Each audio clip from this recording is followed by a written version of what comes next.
I think we're live.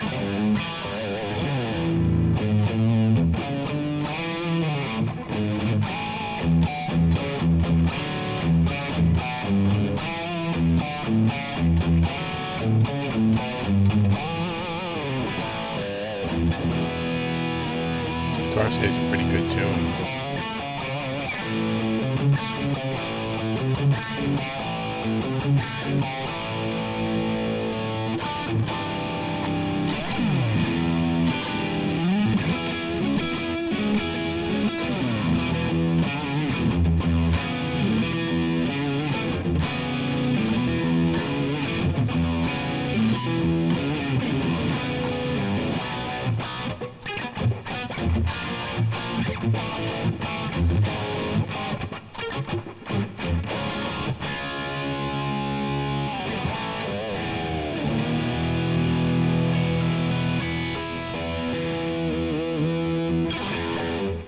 We gotta close out the ad, telling me to run an ad.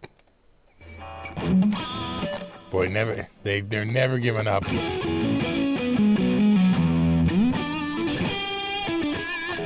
Well, for now I can stop it, but I feel like eventually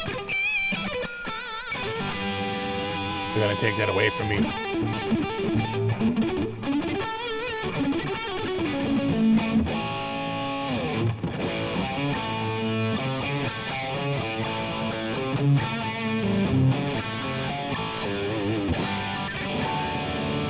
Video, it sounded perfect good.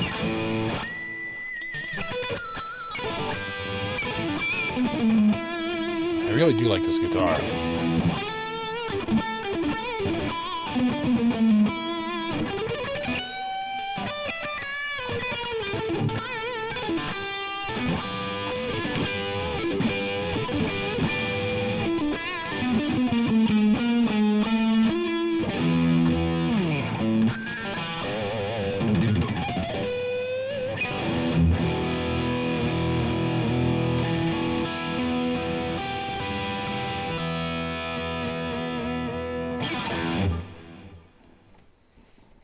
What's up? I made it. I'm here.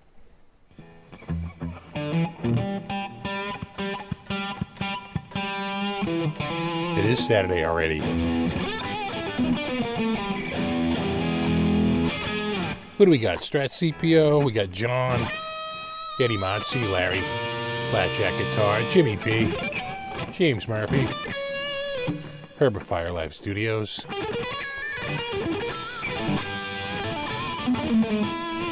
Rico B, Tony, what's up, dude? Chris, Ogre Lloyd. We got Kunk, Ian. We got Jay Shap.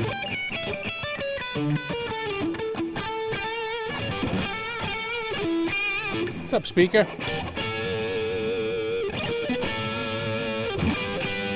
It's not warm here now, Calvin, but they say this week we might hit 70, which might be the first time since the fall.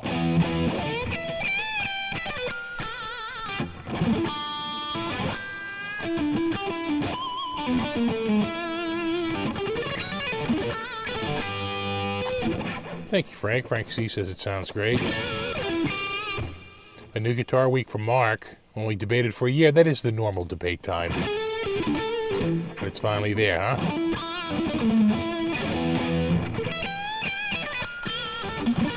What's up, Craig? All Grain Brewer. Pasquale. John.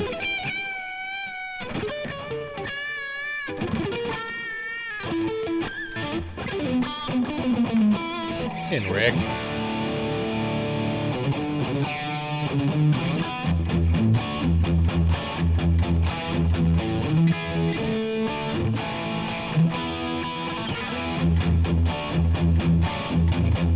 Yeah.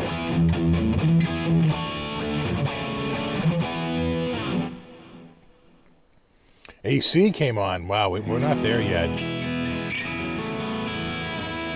What's up, Ian? What's up, Assad?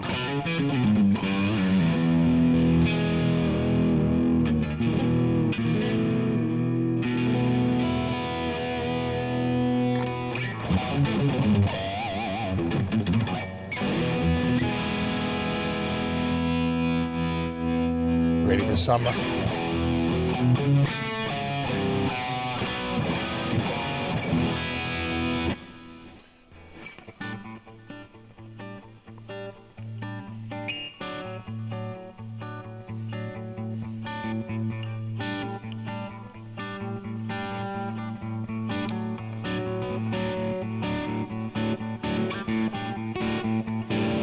What's up, Big Keno? We got Trolls. I think I might have mentioned just Shammy Whammy.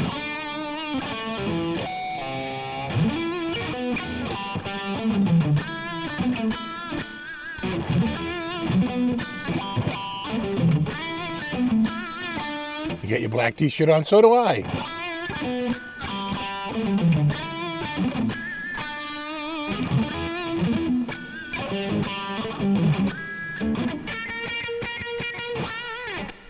We could do this the right way.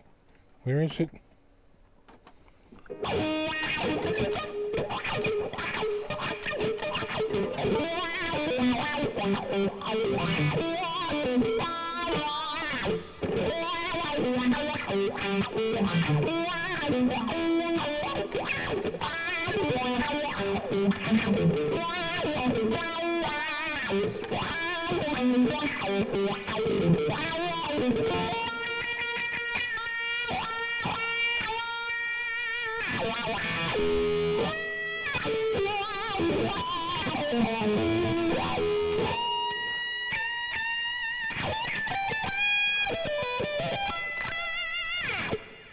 Yeah, black t-shirt on as an AI song. Yeah, actually I did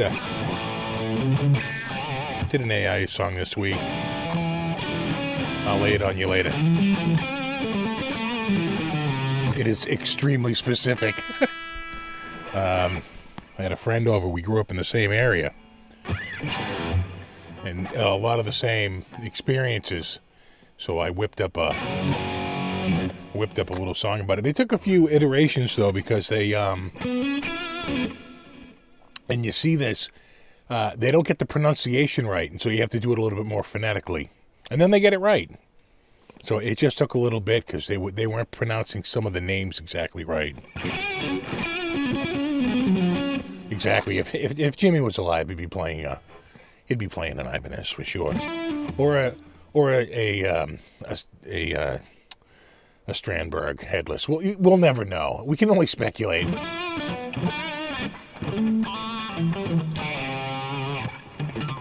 We got double kitties. Right there. That's Cutie, and that is Buddy, right there, the Bud Man, and Cutie, which is she's quite the lump of fur. Buddy, my wife stayed over at her dad's last night because she's been, feeling a little, a little ill, and so she didn't want to leave him, and her brother wasn't going to be there. He had to work, and so she said, I'll just stay here. And Buddy was like wailing and like clawing at my door, and finally he calmed down. And I had to be up early today. I had an appointment, early this morning. I had to get up and take a shower. And that son of a bitch, he came up. He started crying again. Wow. Like, I swear to God, he's saying hello. Wow. Wow. I said that to my sister. I go, you hear him up there? He's going hello. She goes, he's not saying hello. And she goes, oh my God, he is. I said, no, he is. He is. And he started scratching at my door. He woke me up again. And I said, oh, dude, once I get out of bed, you're in big trouble. So I got up. I opened the door. I picked him up. I put him in the bathroom. I turned the heater on in there so it would be nice and warm. And I closed the door and locked him in there. And with two doors in between us, all his screams were for naught. It's like, buddy, you're pissing me off.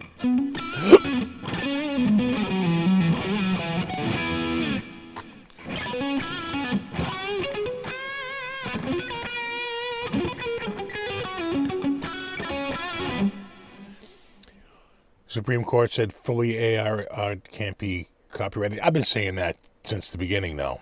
They've ruled similarly on other things. Anything not created by a human, doesn't matter that you used a tool, who actually did the creation. So, again, the monkey taking the selfie. The guy's like, it was my camera. I had the settings. I set the settings. I did everything. The monkey stole the camera and took the selfie. They're like, yeah, but the monkey took the selfie. The same with the elephant and the paintings, right? The guy's choosing the paints, choosing the canvas, choosing the brushes, right? But the elephant is the one that actually painted the goddamn painting. So it's public domain. So we'll see. It's going to be a shit show because there's too much money at stake. So eventually there'll be some ruling about like contribution. That's why every AI guy goes, well, I wrote the lyrics. Oh, you did? Oh, did you? But it doesn't help with the mechanical. It only helps with the writing, the copyright, the writing royalty, but not the mechanical.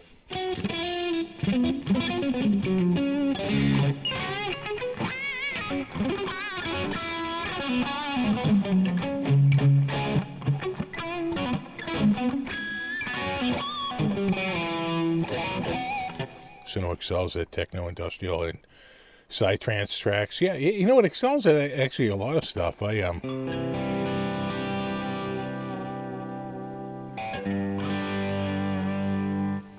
It does take a few iterations. It's not without some. Again, they'll get there though. Version 3 they were kind of meh.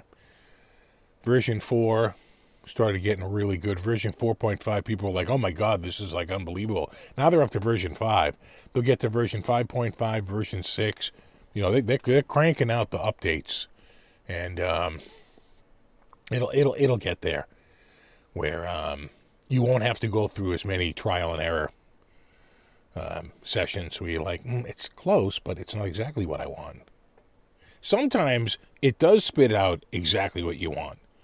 It's like perfect. But those are the ones where you're just doing it for a lark. You're just like, I'll just do like this song, and you don't really have a lot of expectations. And you're like, wow, that's really good. It's perfect. But if you have something in mind, it's not always exactly what you want. You're like, no, it's close. It's kind of there. It's almost there. And that's where that's when you go through for the Christmas songs like 350 iterations before you get to one the way you're friggin' happy.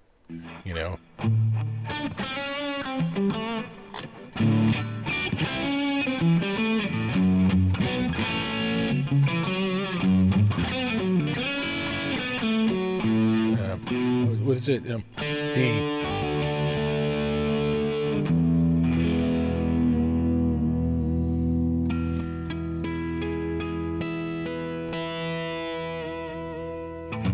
I do like this guitar a lot. I've been playing it over the week. I like the old school knobs too. Those are classic old school Ibby knobs. Like harkening back to the frickin' Roadstars. Good stuff.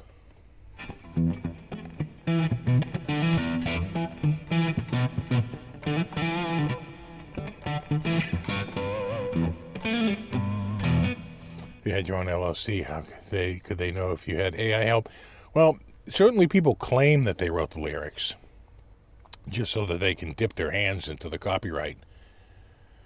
But what you would be better off to do is have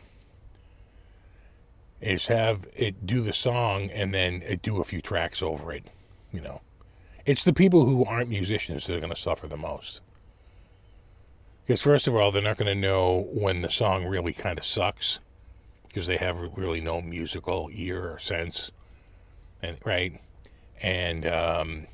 they can't contribute to it in a meaningful way where it suddenly becomes, transformative.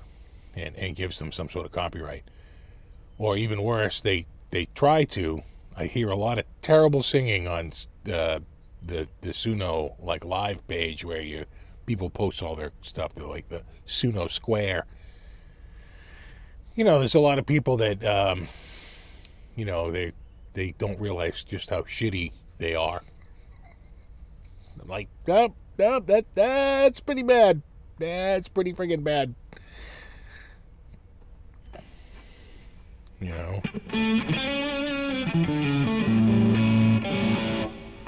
How can they prove if Suno wrote the lyrics or if a person wrote the lyrics? Right now they can't unless, they somehow subpoenaed Suno. But even Suno, I don't know that they might. That's a lot of data. If they keep a permanent record of every single thing that they do. Right? That's a lot of friggin' data. They might. Right? Compress it. And using other sort of like archival techniques. But, yeah, that's a shit ton of data to have to hold on to. Because I throw a lot of things in the trash. I would say, I probably have 24 songs that I keep in like my greatest hits. And,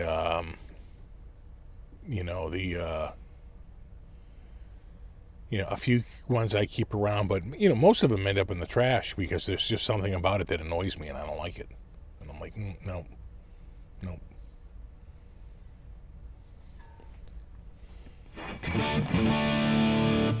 Speaking of greatest hits,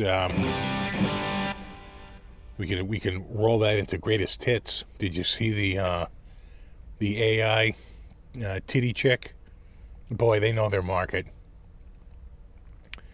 KDH did a video on it where it's an AI female guitar player with a huge rack and like smoking hot bod, and they just know that, and knowing from my own metrics, it's like 96% men, right, that are into guitar. So there's going to be some chick like mechanic, carpenter, right? They know their market, and she like grew to like 50,000 followers on Instagram in a week.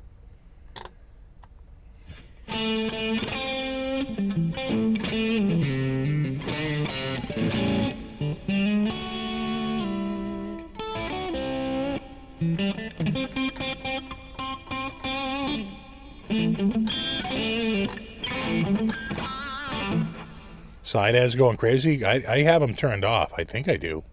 Yeah, because they're asking me right now to turn them on, and I'm like, in fact, I'm going to dismiss it again. I say no. So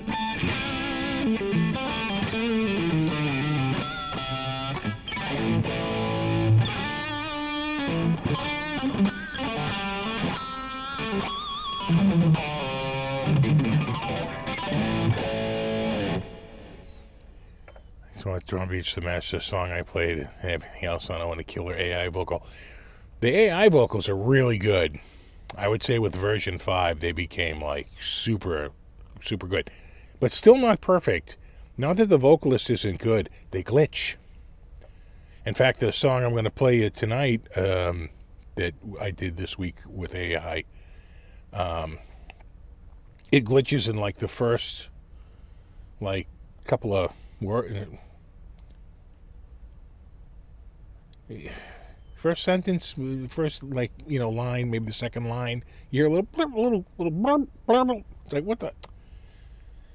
But the thing is I like the rest of the take so much. It's not enough to like sit to throw it out, right?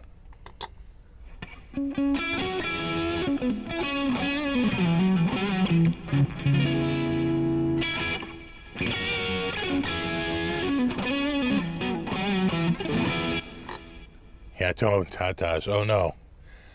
So a lot of the comments are like, she was playing guitar. It's like, I'm doing good.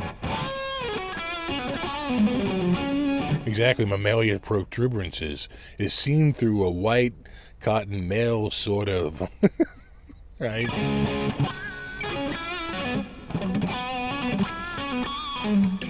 Mammalian protuberances. That's such a friggin'... I really gotta get home. Yes, I know your father's waiting for you in the tool shed. There's so many great songs on that album. That's pretty easily my favorite Frank Zappa album. Maybe you can punch in using studio, not me. But at some point they should be able to go in there and say, hey, can you fix this friggin' vocal with the same guy? You know, I like the vocal. It feels a little glitchy. No, a little bit.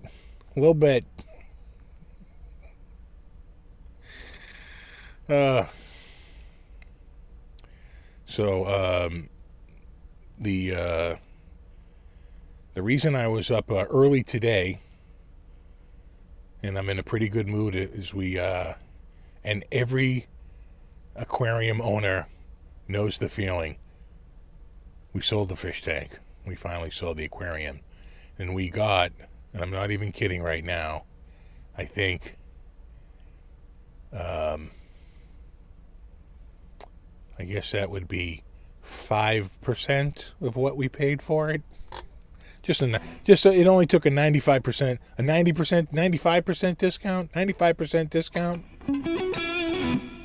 And someone said, I guess.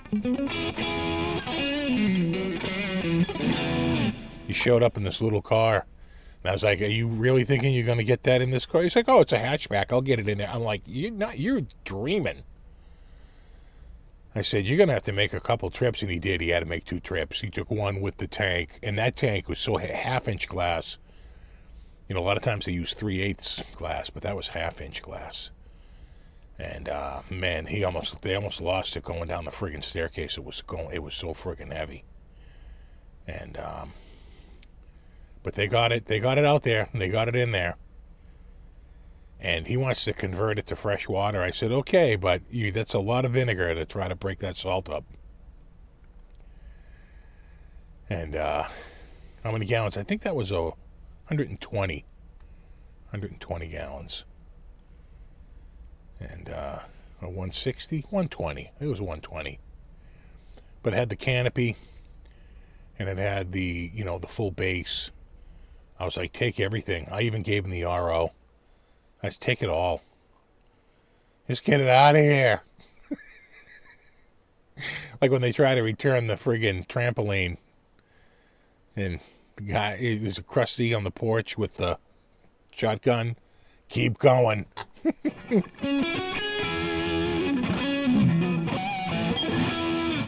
Exactly. It's just like owning a boat. Your happiest days, 2 happiest days are the day you get it and the day you sell it.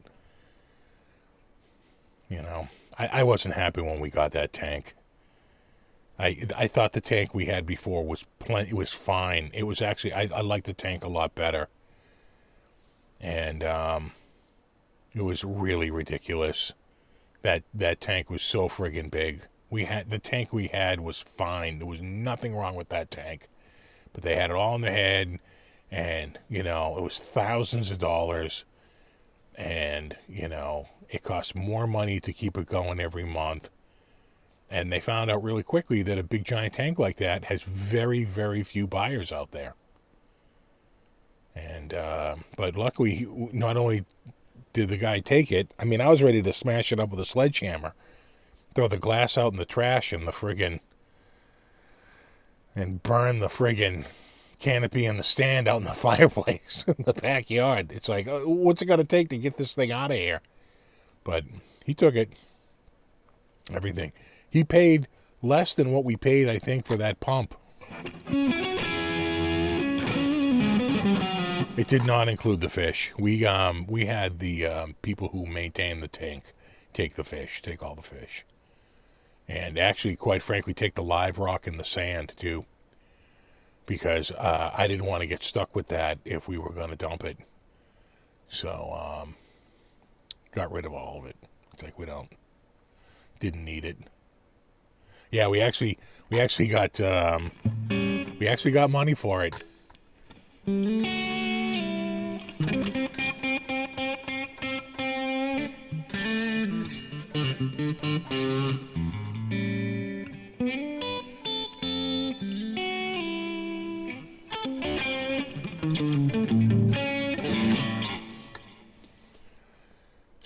So we were real happy to get that out. So I had to be up early this morning because that guy was coming at 10, and he was here a little early too, and I knew that was going to happen.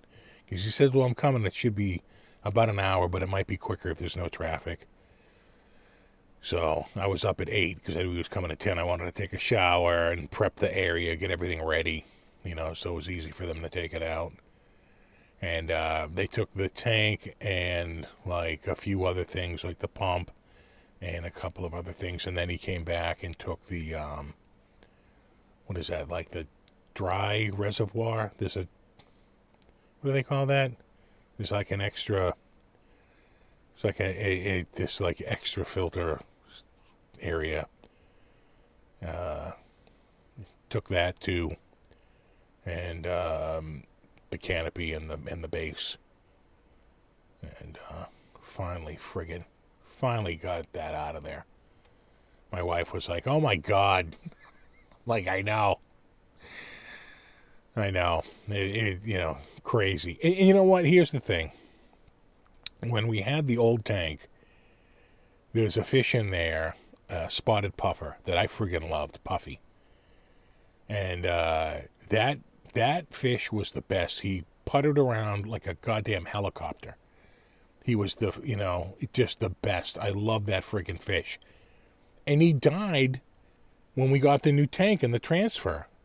Within like, I don't know if it was because he was too stressed from going in the bucket for so many hours and taking the old one. But, I lost my favorite fish. That tank was dead to me once that friggin' fish died. I was like, you can't even be friggin' serious. So I never liked the new tank because my favorite fish was killed in the process. Rip Puffy.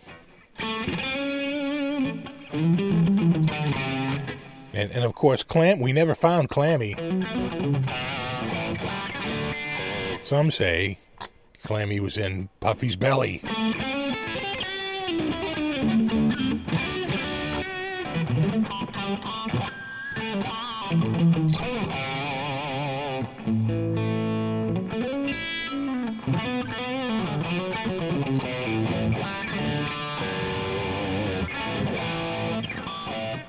He had Oscar fish in a big tank. Oscars are friggin' enormous.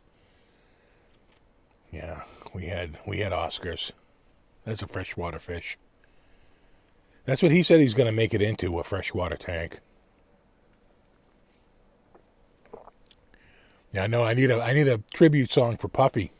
Might be too soon. Where does Ibanez come up with their model numbers? I'm assuming a random number generator. It would make the most sense. Love Zappa, saw him live twice. I saw him live only once, but if you look at the set list from the night I went, which was super long, and the set list from other nights and on that same tour, I had like one of the best nights. They did like a whole bunch of stuff off of Joe's Garage. They did, which they very rarely did on the tour. They did Whipping Post. And they did Stairway to Heaven with the horn section playing the guitar solo. It was a spectacular night. I want to say it was Mike Keneally on guitar, along with Frank.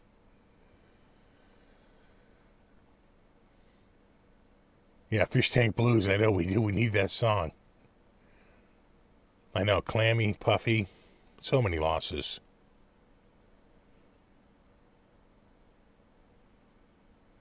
So a lot of tanks, so you need to have a second tank of water.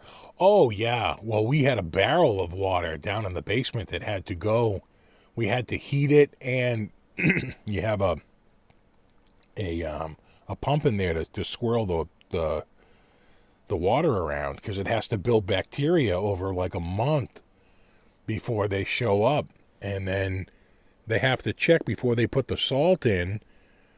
They have to check, and then we have to fill that through an RO. And God, it fills so slowly because the RO is so friggin' slow, right? A reverse osmosis. And, you forget about it. It literally would take like 10 hours to fill the barrel. And then you go over, and of course it's completely overfilled, and it's all on the floor. And you're like, oh my God, again? Oh, trust me, I am not going to miss that tank. That first tank we had was perfect. We had no problems with that tank. I liked that tank. The second tank was a goddamn monstrosity. Too big. I think the first tank we had was 60 gallons. The second one was 120 gallons. First tank was 3/8 inch glass. The second tank was 1/2 inch glass. So it's just stupid. I hated that tank.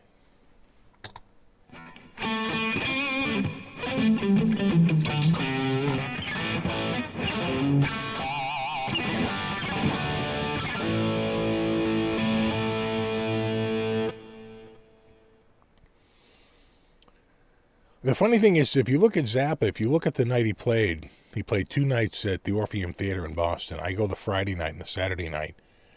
I swear to God, there's 6 or 8 fewer songs on the second night. Might have been a lot more just like Freeform Jazz Odyssey that second night. Maybe much longer songs, but it was nothing like what we had. Way, way more songs. And, more of the songs I wanted to hear. I think they did Lucille from Joe's Garage. They did, they might have done Why Does It Hurt When I Pee. I think they did Catholic Girls.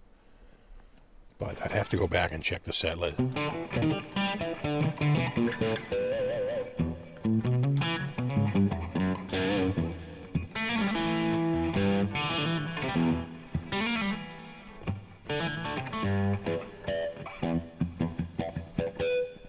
Yeah, freshwater is much easier. Yeah, 35-gallon freshwater tank. It's much easier.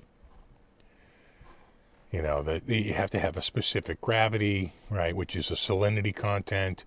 And then, of course, in the winter, the water evaporates, but the salt doesn't.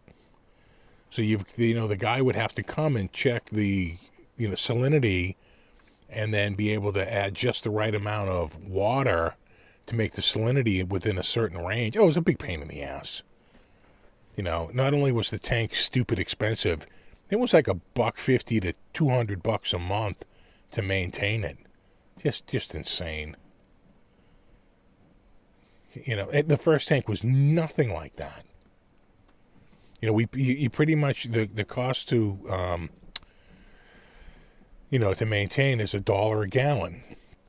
Is what the company would charge us. So, it's $60 a gallon, in a bad month where you needed a lot of like extra stuff, it maybe be $100.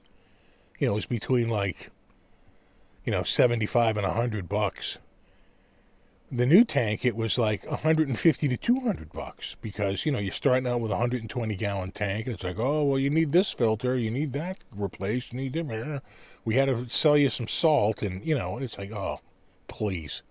It just got stupid expensive over a very long period of time, too. Exactly. Pinchy. Pinchy! I call the big one Bitey.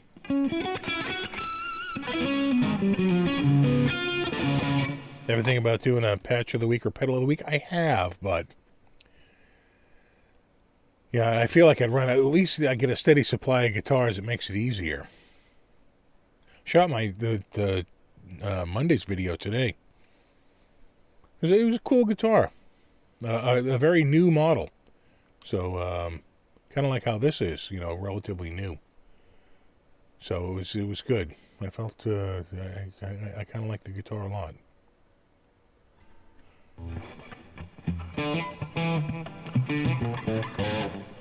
Get some water out of the harbor and call it a day. Yeah, you got to be careful about that because they get algae blooms. There's all kinds of. You can introduce, pests that you don't realize.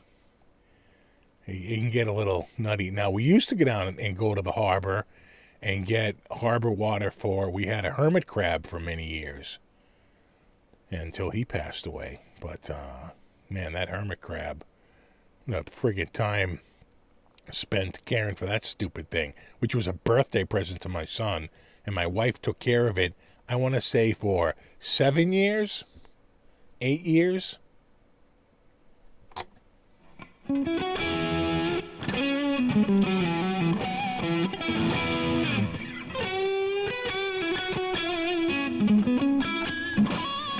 I know exactly. There goes my PRS double neck. I'm a simple man. I just need a 60-gallon tank and a PRS double neck. Is that so wrong?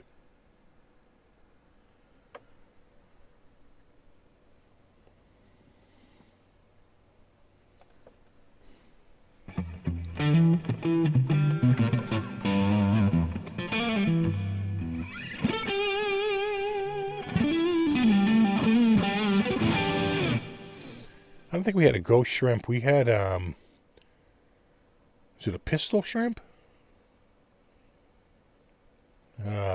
Firecracker? We had a firecracker shrimp. We've had a few. There was one that was like a pair. It was like this fish and the shrimp, and they were sort of like, might have been a firecracker shrimp. Or a pistol shrimp, I forget now. We've had the worms there that, what do they call that? They come out and they put out the, it almost looks like a palm tree. And they pick up debris in the water and then they pull it back in.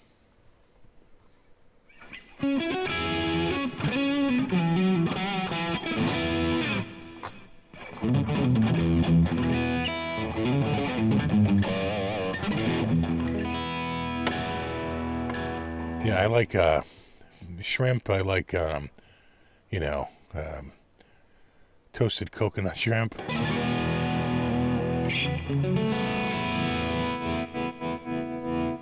Gretsch White Falcon? Come on, I don't have White Falcon money. That's a $150 Harley Benton. Little shrimpy.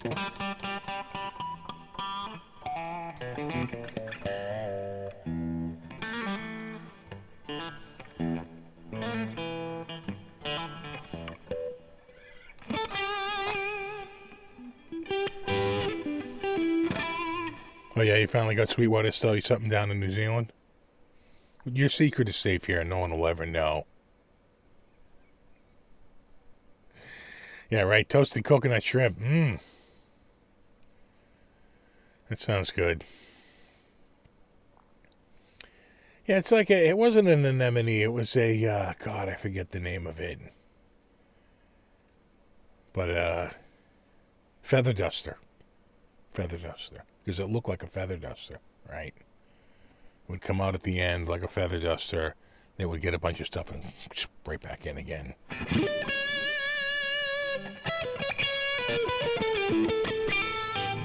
I saw that there is a cheaper Gretsch White Falcon now, but not $150 cheap.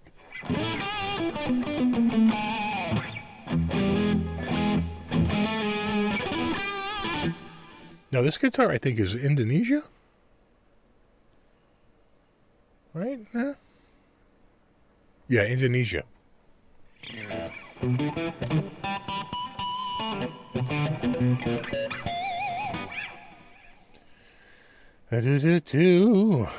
Miss being able to eat shrimp and crabs, just finding out mildly allergic to crustaceans. Yeah. Yeah. No, I love calamari and God, oysters on the half shell, fried clams. No, I love the. I'm good. I love seafood.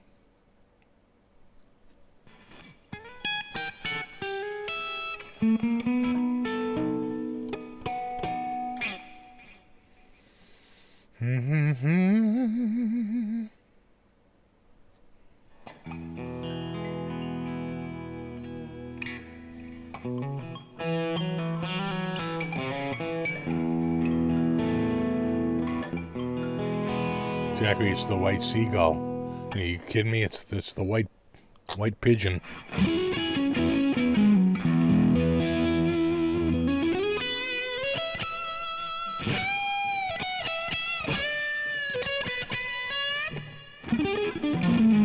I love the pickups in this thing. I think and I love the neck on this thing. It's just my style of neck. Now the guitar I tried out, I was shooting today. I think it's a little thinner front to back, but a little wider side to side. And I can deal with the front to back thickness more than I can deal with the side to side. I don't like them wide. I like it more narrow.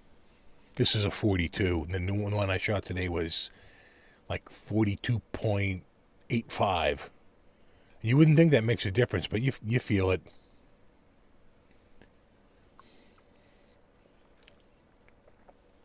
Yeah, Rhode Island has some good clams. I feel like the best mussels and clams come out of the bay at Prince Edward's Island, right in between New Brunswick and Prince Edward's Island. That bay is like insane. Guitar Center have any good deals? You know, there was one I was sort of looking at. I hemmed and hawed about buying it for a long time. It was a Charvel, but kind of a special color, like a sparkle color, and it was cheap. I know them to be like a lot more money, and it was like, I want to say like $640, $650. A pretty good price for it. And I said, you know, when we get the taxes back, I'll get it. And we got the taxes back, and it sold like the day before I went to go get it. It's always the way. And I was like, I didn't want your crappy guitar anyway. Rob. Yeah, well, it was an R3 nut on it. So, yeah, 42.85 is pretty much 43. So, yeah, you know, you definitely feel it. Oh, look at this. Oh, we have new people. Oh, here we go. There we go. Chuck U. Farley. Stephen Monk Misselli. The Sammy Reynolds. Fast Eddie. And Matt Dummett. Or Dummett. Or Dummett. We speak your name. So you've decided to throw your life away.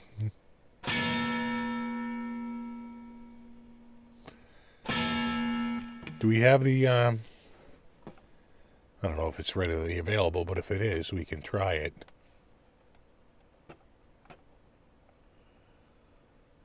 Well, it's not there. Is it in music? No. How about... Well, let me see. Is it over on the server? Where would that be? I'm thinking that could be... could be under DAW.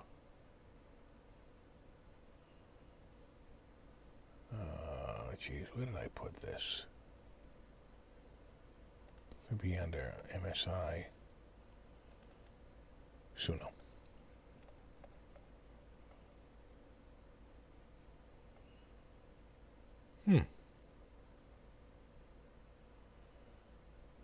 All right. So we got to get the...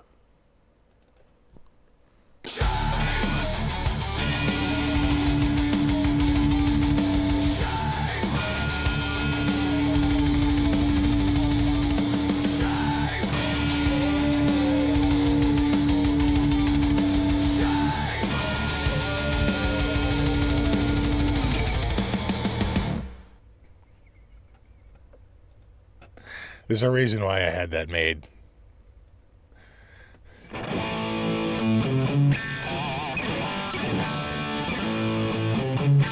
I I know I do. I have to, you know what, it might be on the desktop, but I have the everything up so I don't see it.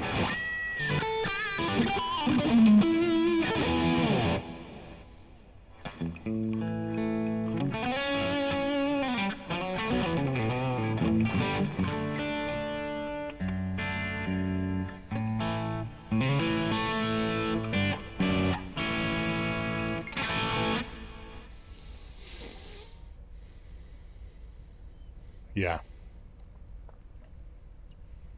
The Shame song, which is actually really dark. That's the only part I could keep of it. Because I said, write a song about shaming someone, and they're like, you know, you should have never been born. I was like, whoa, whoa, whoa, whoa, slow down there, Suno. You're, it's a little, you're worthless. I was like, it's a bit much. It's a bit, yeah, you took that a little too literally. This is, kind of a more jokey now. So I cut it down to just that little part there.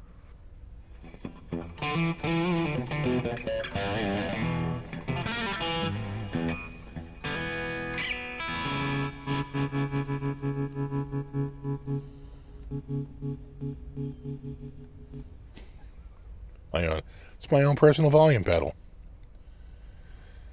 Yeah,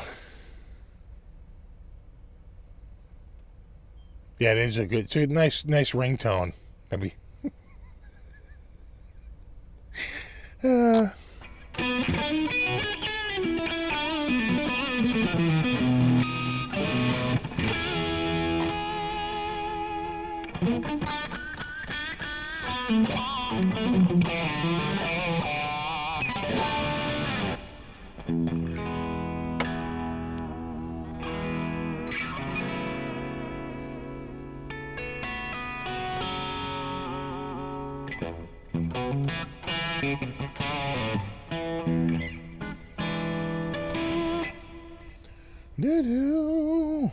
so, yeah.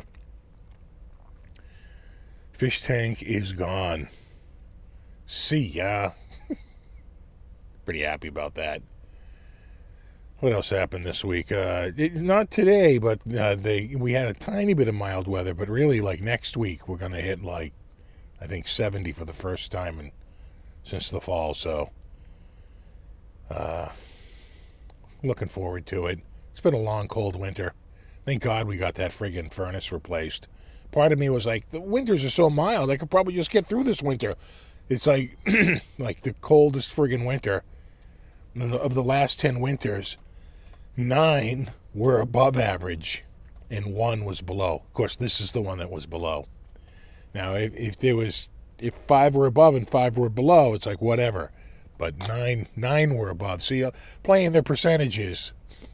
I was like, of course it's going to be above normal. It's going to be a nice mild winter. And new.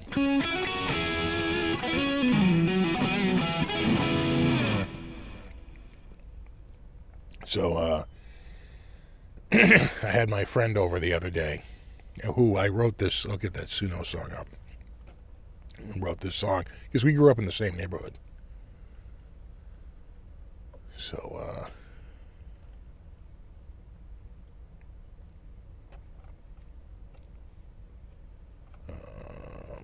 let me just go here.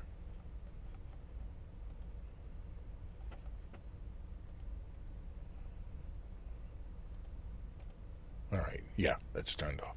Making sure. So he actually was the drummer in the wedding band I hired back in 2001 for my wedding in 2002. We had to book him like a year in advance. And they weren't cheap. Almost $5,000 for that band. It was like, I think, $4,500. Which is a lot of money 25 years ago. And it's a lot of money now. But they were, like, spectacular. They were so good. Like, easily the best band in the city. And the keyboard player in the band, actually, that would have been 2002, 2001, 2002. He wound up, what's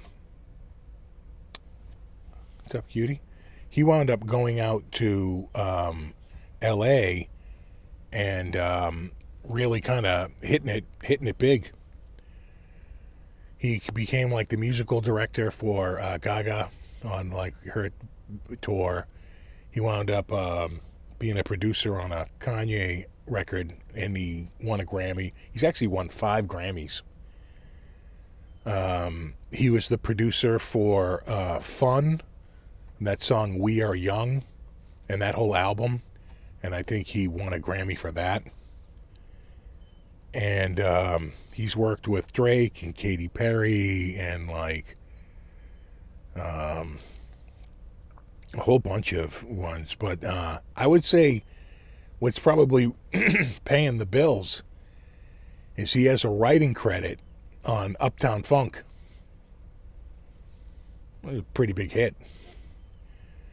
So he gets a royalty from that song Uptown Funk. He worked on that Mark Ronson album,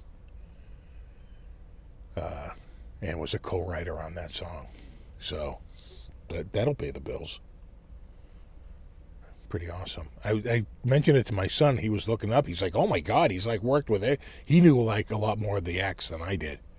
I mean, I knew Drake and like Kanye, but he was like, "Oh my God!" and this and that and this, and I was like, "Yeah, no, he's kind of like where what's his name is right now. Who's that guy? Jeez, I can't think of his name. Oh, he did Ozzy's album. He did the Stones album. He's the hottest producer out there right now. He was one of the guitar players when they did the Ozzy tribute at the Grammys. Jeez, I can't think of his name, but he's really hot right now as a producer.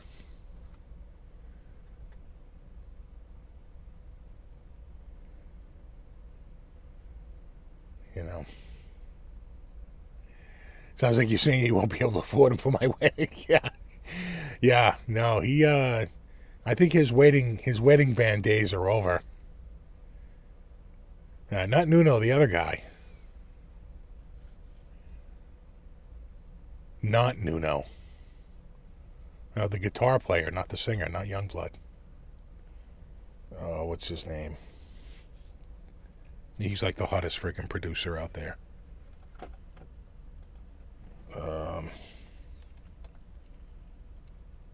Ozzy,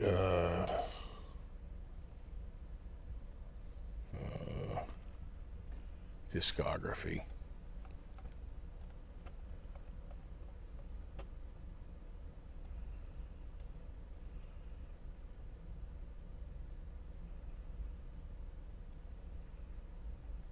Singles. Where's studio album?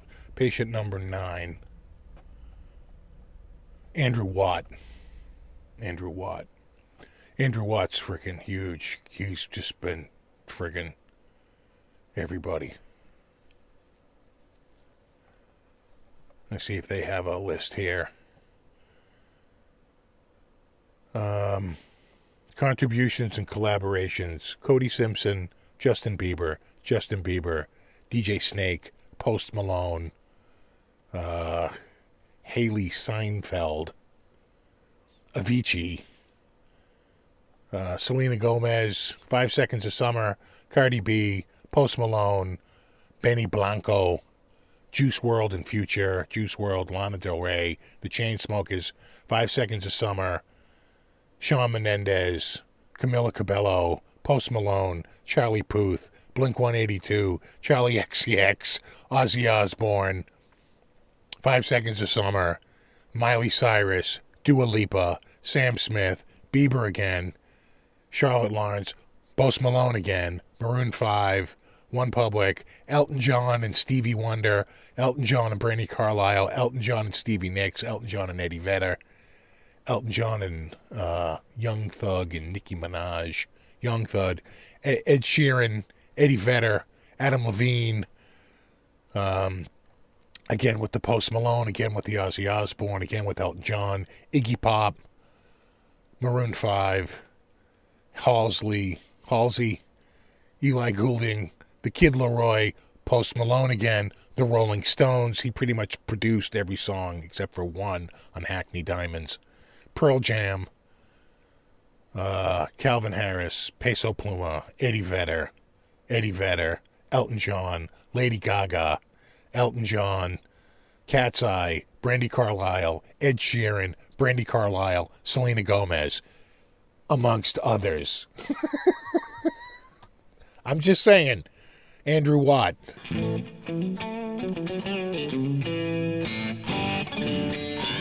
Kind of the hottest name out there right now.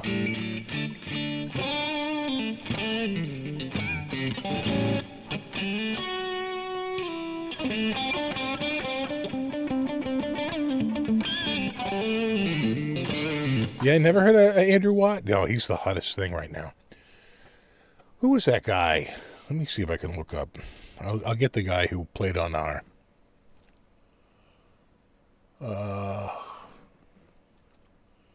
Uptown Funk, song by Mark Ronson.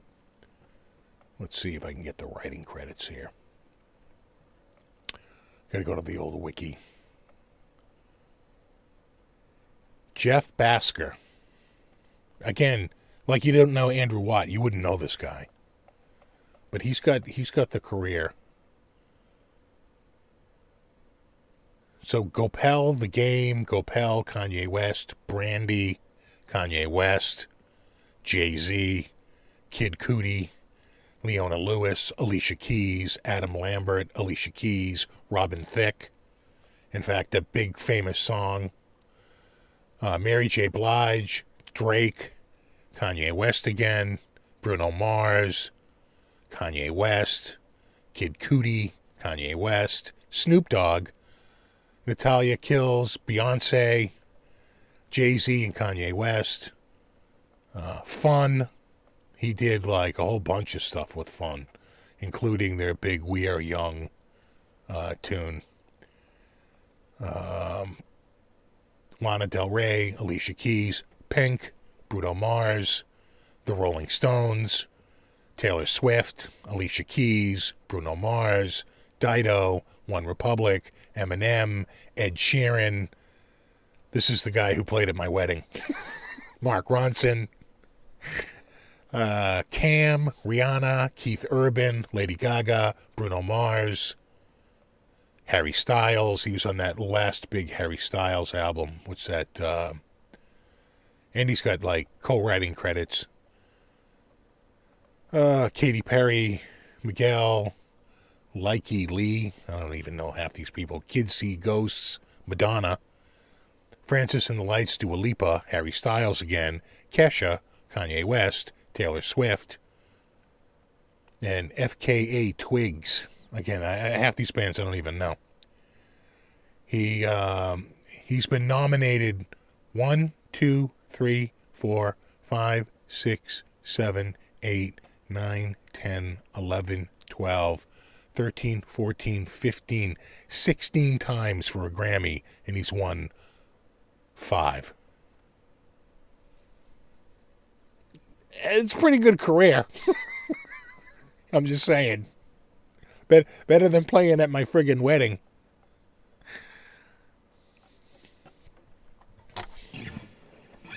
And he produced my wedding. Not really. I want to say, I forget who the band leader was. You know, it might have been him. Wonder if he was the band leader at the time. The guy who sang at my wedding, the lead guy, is the singer for Tower of Power now. And at the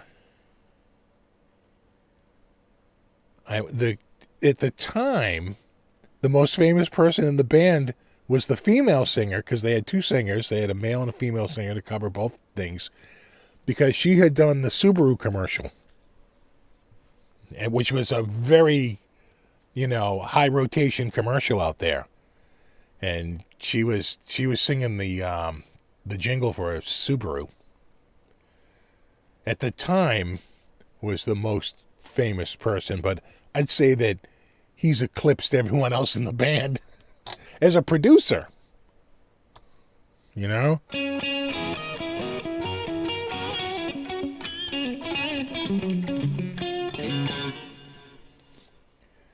But it's so funny because so many people came up to me afterwards. They're like, "Oh my God, that band was so good."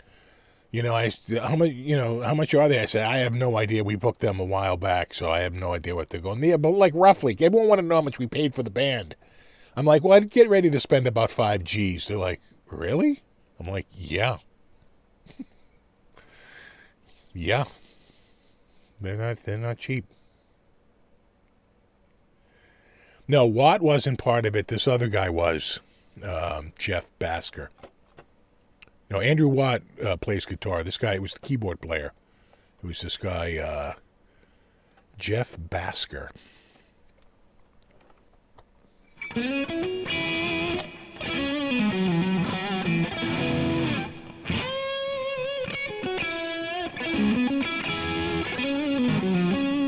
I know. I mean, listen, if he wrote Pickle Jar, we could talk about it. But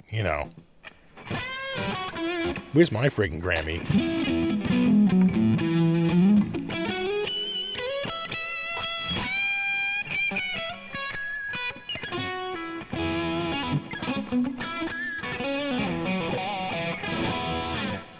And someone had told me that it might have been the same guy years ago. He's like, dude, the keyboard player in your band is like killing it right now. He goes, that band, that they had that band for maybe 6 months to a year, that exact lineup. And then people move around. He's like, that was a good lineup. I said, apparently. But they did, we spared no expense on the wedding band. I think the venue, that wedding cost us about, I want to say $20,000. It was like $10,000 for the venue, $5,000 for the band, and like $5,000 for the friggin' food caterers. Like 20 G's.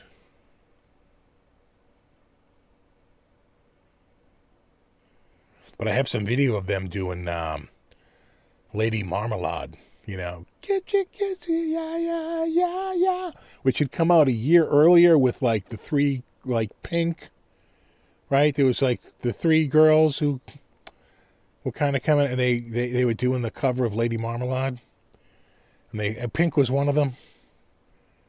And maybe Christina, not Applegate, who was it? Christina, you know that chick who can belt.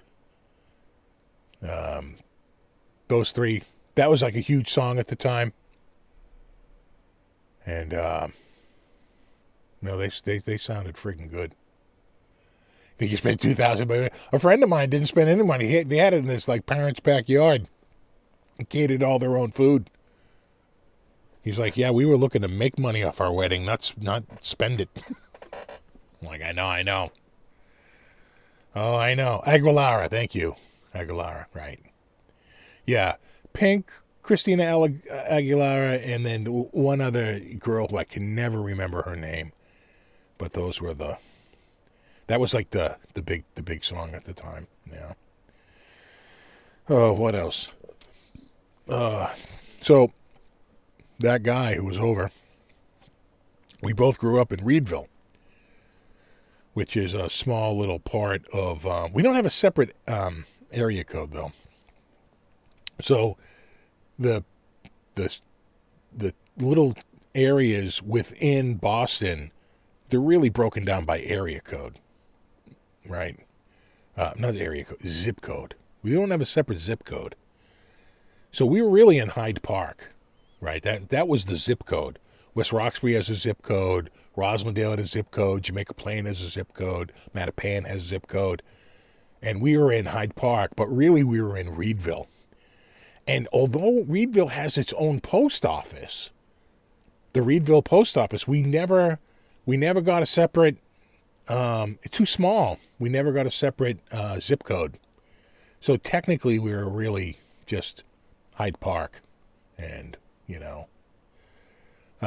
but really it was Reedville, and there was really 2 big, like one end of it was Walcott Square, and then the other end of it, like all the way to the other side, was River Street, and I lived like right in between on Chesterfield Street, and where Mayor Menino lived on the same street. And in a very small house. The house I grew up in, though, is sort of unrecognizable. This guy bought it and just kept expanding on it. Just kept adding. My dad would say, "Did you see what they've done to that house?" He goes, it's a monstrosity. I'm like, I haven't, but I'll take a look. I mean, it got stupid big. So we started talking about, we both went to St. Anne's, which was the local church. We had Father Conway. They had the Como Street Bakery.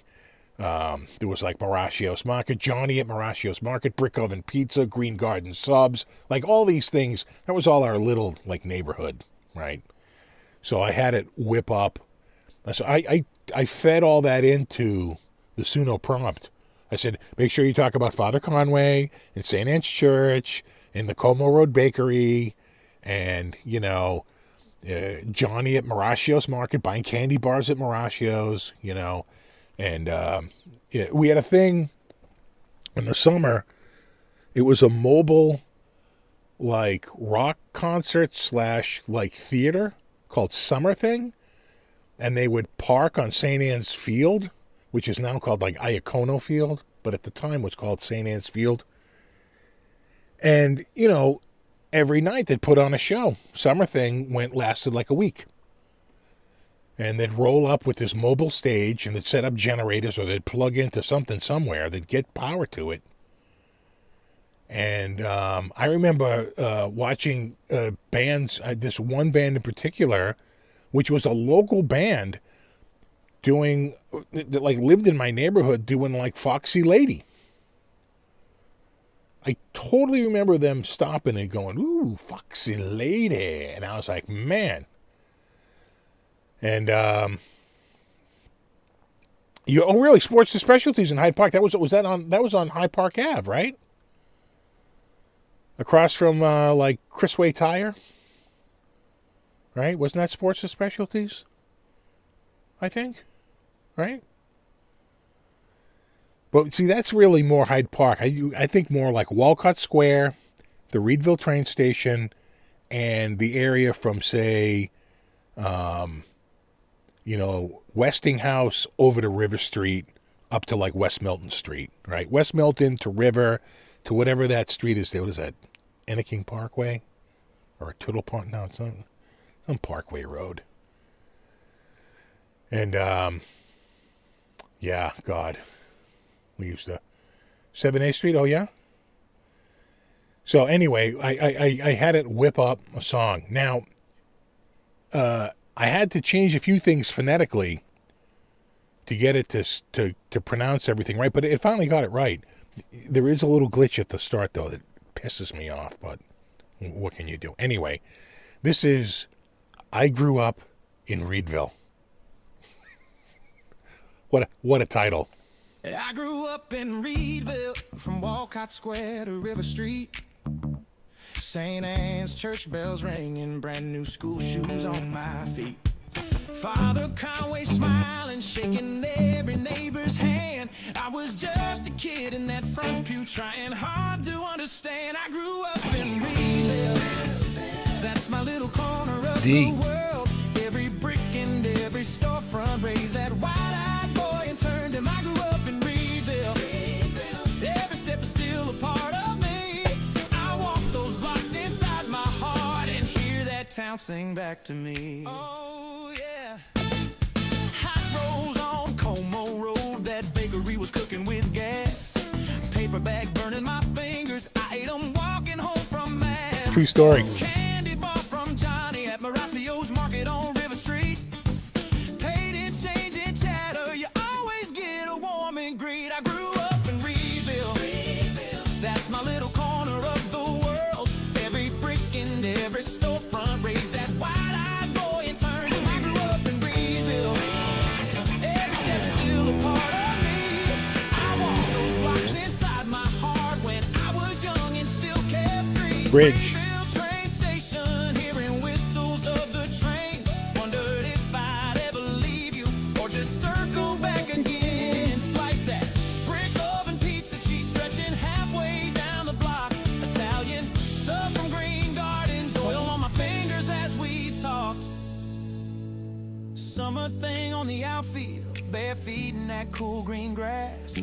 rock band shaking the fences. We let the evening slide right past St. Anne's Field under sunset. Friends spread out like folding chairs. Every chorus we were shouting like those songs were only theirs. I grew up in Reedville. That's my little corner of the world. Every brick and every storefront raised that wide-eyed boy and turned him. I grew up in Reedville. Every step is still a part of me. I close my eyes and I'm right back. Reedville singing back to me. Yeah, Reedville singing back to me.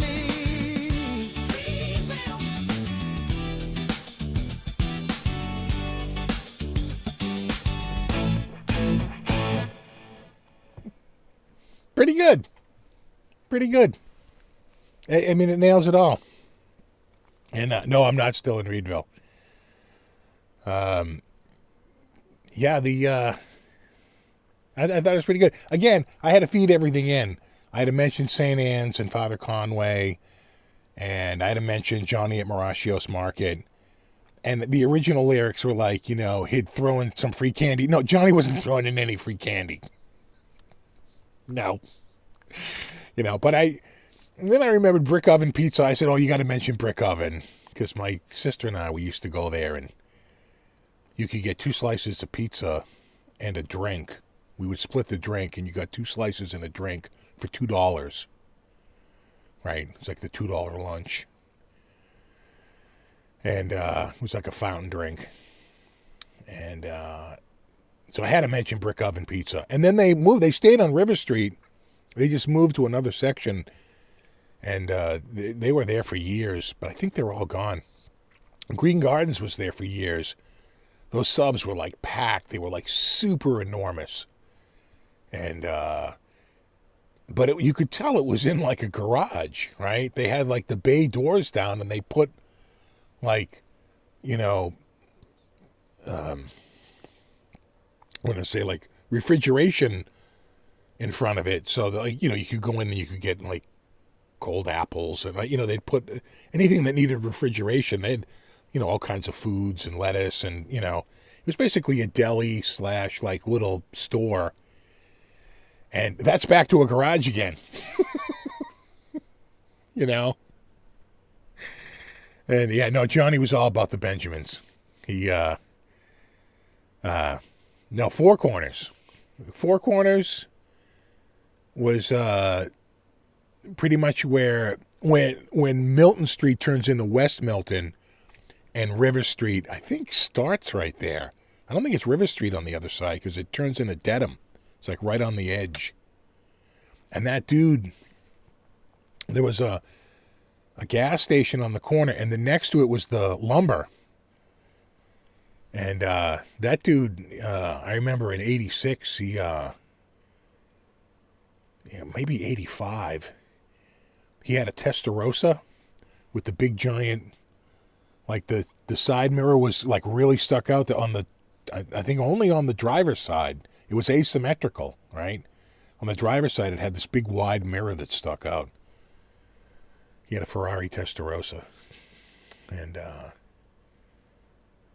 his wife had a nice rack. She used to come and take guitar lessons at the music store.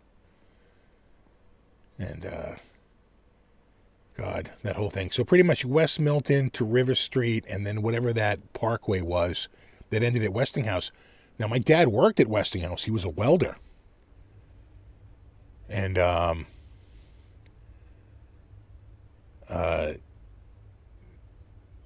the Westinghouse now, of course, they, I want to say it's like corporate offices, right? They gutted the whole building and turned it from a factory to like corporate. I think there's a brewery in there, right? They opened up, like, because craft beer got all the rage. I think there's like a brew house in there. There's a whole bunch of like corporate offices. They like really changed.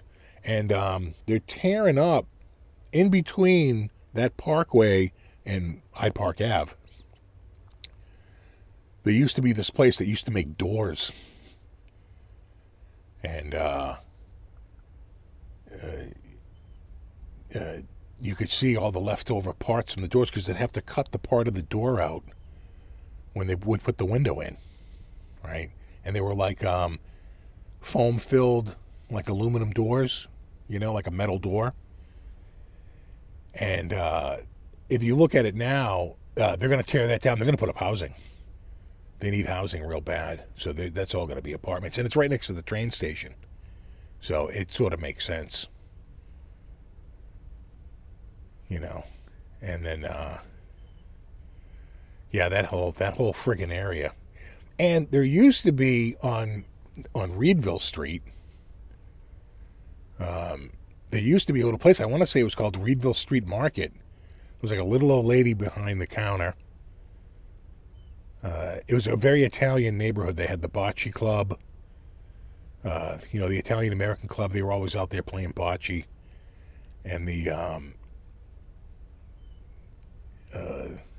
lot of Italians in that neighborhood.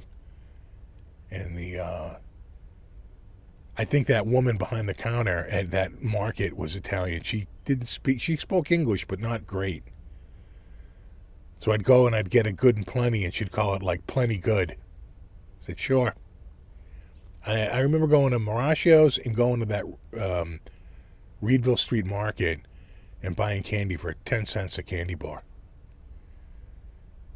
For years, 10 cents. And then there was another one on River Street, but that was a long walk. We never went there. Sometimes you'd go there because it'd have things the other stores didn't carry, like bubblegum cigars or candy cigarettes. There was something there that they just didn't have at the other store.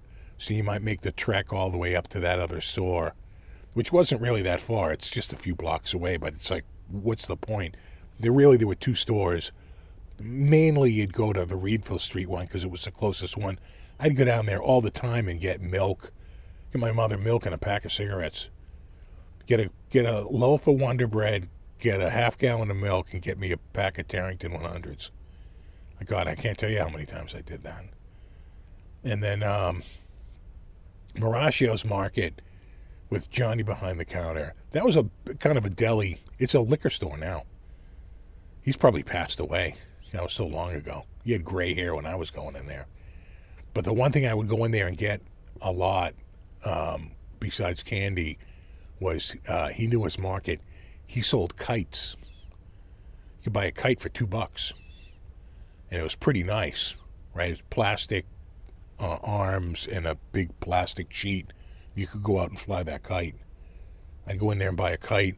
Or you could get the rubber band airplanes, right? Had a little propeller on the front. You'd attach it with a rubber band, right?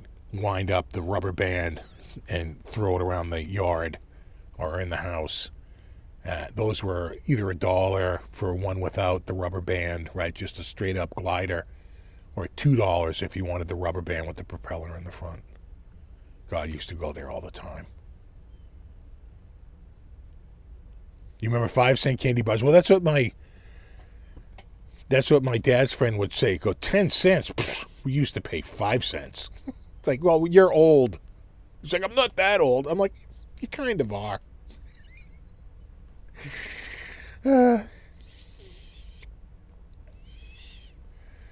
Siggies were $1.25. You're crazy, dude. 50 cents, 45 cents.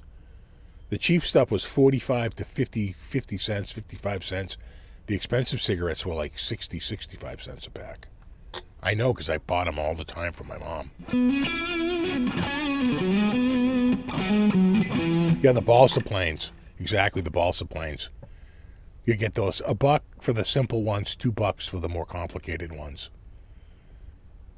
And so I'd try to get the money together, go and pick up a couple candy bars, and balsa plane cost me like $1.20.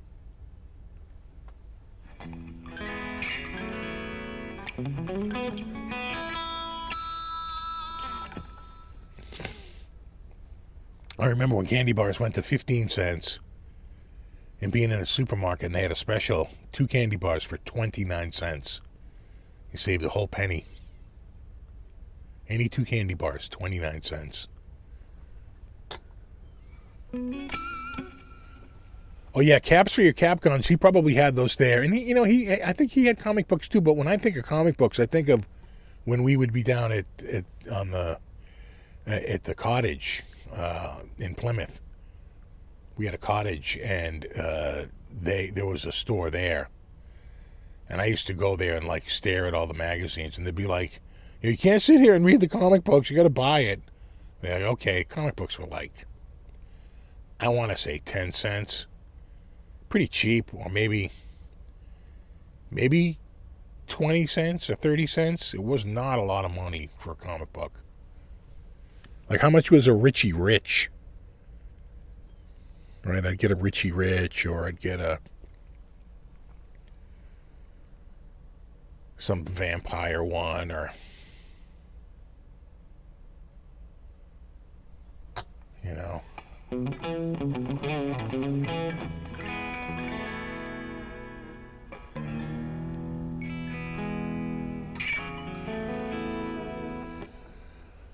A 2-pack of the balsa woods are now $10. Yeah, that's not that checks. Sure, sounds about right. Yeah, God, I love the Richie Rich. I had a ton of the Richie Rich.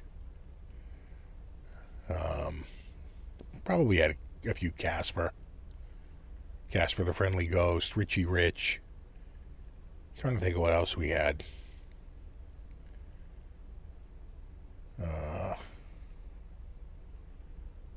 Like, was it Little Lotta, which was basically a fat shaming one.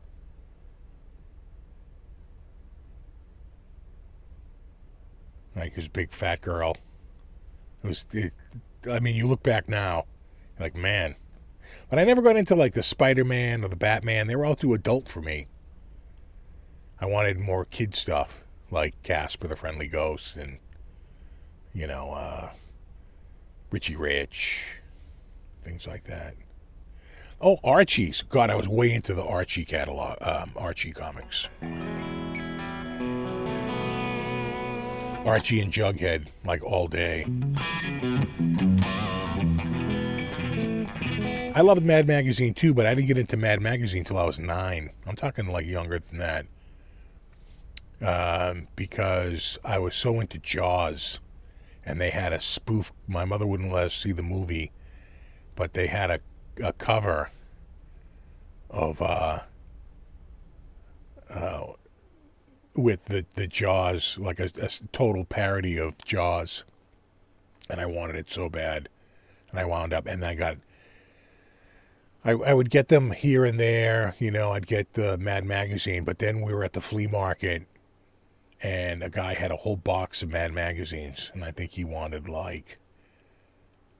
wanted like $1 a magazine, right? $1 an issue. And my dad goes, I went to my dad and I said, I want a couple of bucks. I want to go get some magazines. He goes, how many magazines in the box? I go, a lot, maybe 40, something like that. I said, it's like packed. And he goes, go back and count the magazines and make sure there's at least like 30, 35 magazines. And tell him you'll give him $20 for the whole box. He said, but don't do it if it's less than 30. So I went, and I think it was like 40. I said, $20 for the whole box? The dude's like, absolutely. I was stoked. I got all caught up on my friggin' Mad Magazine right away.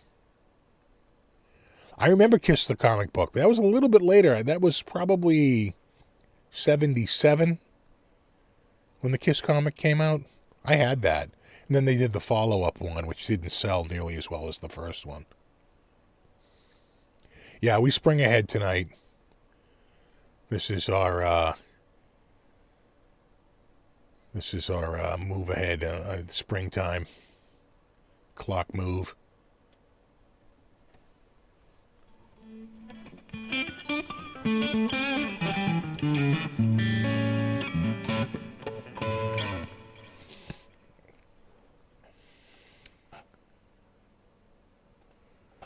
Yeah, I think I found, let me see if I can find it.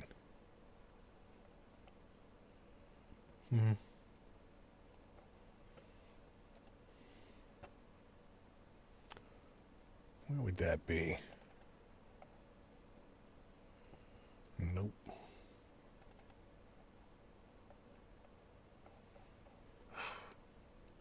You're gonna send me on a friggin' wild goose chase here. No. There it is. Found it.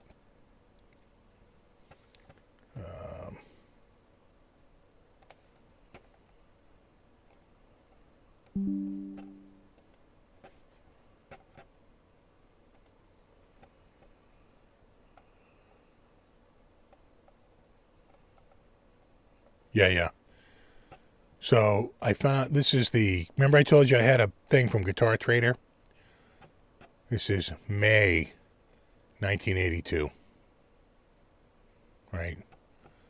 And we were looking at, there's the 59 Les Paul Standard for $7,500. So what we want to look at is, that's used, Guitar Trader, Archtop, Guitar Trader, 53 Les Paul Standard, an old 53 Martin D28, new acoustics. Here we go. New electrics. And we might have to,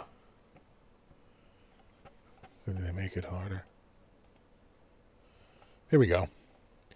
So we'll just look at the Gibson. A Les Paul Deluxe with the mini humbuckers, gold top, black, or tobacco sunburst, or natural, $600. A Pro Deluxe with the soap bar P90s, $655. The Les Paul Standard, large humbuckers, cream binding, crown inlay, $655. The Les Paul Custom with gold-plated hardware, ebony fretboard, large humbuckers, $715. Les Paul Custom with nickel-plated hardware, available in black or cherry sunburst or silver sunburst, $685. Les Paul Custom triple pickup, gold hardware, black finish, $750. Pretty good. Les Paul Custom left-handed, boy, they always screw over the lefties, $795. Flying V, $650. The V, all maple body with binding curly maple face, antique sunburst or antique cherry burst, $675. Of course, you could get the double neck, $612 in stock in walnut for $1090. An ES335 Dot Heritage was $699, or $800 for the lefty. And an ES347 was $885. They had the Flying V bass for $595. All right, and then if we get to Stratocasters, a Strat with a tremolo, $540. With a hardtail with the strings through the body, $505. These are new, brand new. This is what I had. I had the Strat with Brassmaster hardware, white pickguard, available in candy apple red. That's the one I had. Lake Placid blue or white, $660. They had the gold Strat, gold hardware, full bolt neck, $600. If you wanted the lefty, $635. Precision bass run you $480. A lefty is $595. Then they had the jazz bass for $555. Again, these are all brand new. And then up here, we have the BC Rich. We're now carrying BC Rich guitars on a special order basis. The Eagle Supreme, Mockingbird Supreme, or Wave Supreme, $1020. It was cheaper to buy a Les Paul Custom. In fact, it's around the same money as the double neck, right? An Eagle, a Mockingbird, or a Wave Standard was $840. There's your bargain model. And the double neck was $1860. Might be the most expensive new guitar they have. The BC Rich Bitch 10-string was $1140. The 8-string bass was $1140. The Bitch bass was $960. And the Bitch guitar was $960. I mean, much more expensive than anything by Fender or Gibson at the time. Crazy. And then the Rickenbackers, the 4001, 580 whiter natural finish was, because those are black, burgundy, fire glow, or blue. If you wanted white or natural, you had to pay $610.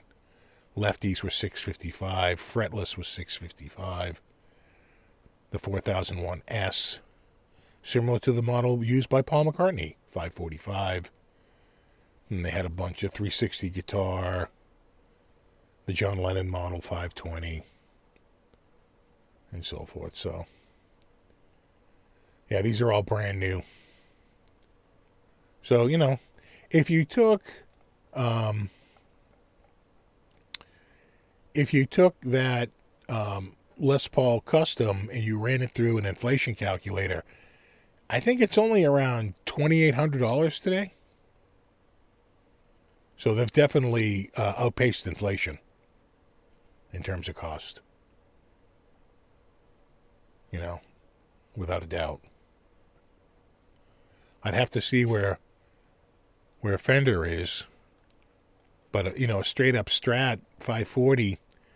I think if you get an American Standard, which, you know, these, I don't even think they were a nitrocellulose at this time. I think they're fully on to poly by this point, by 82. I think they're right about in line with inflation, right? About $1,800, roughly, a little over triple.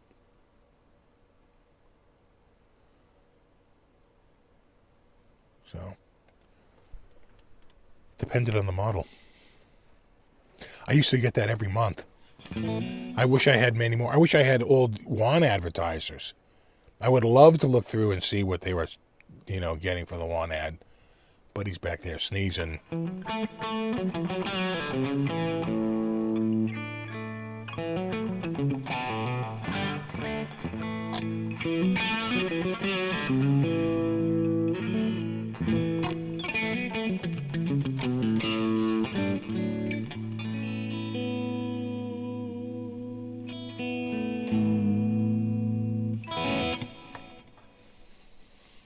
No. It's always interesting to go back and look at prices. By May of 1982, I had been playing guitar for almost 10 years. I started in September of 72.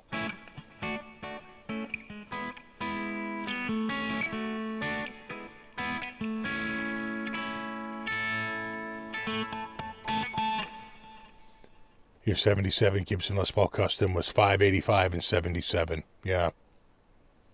So by then it's already up to $715.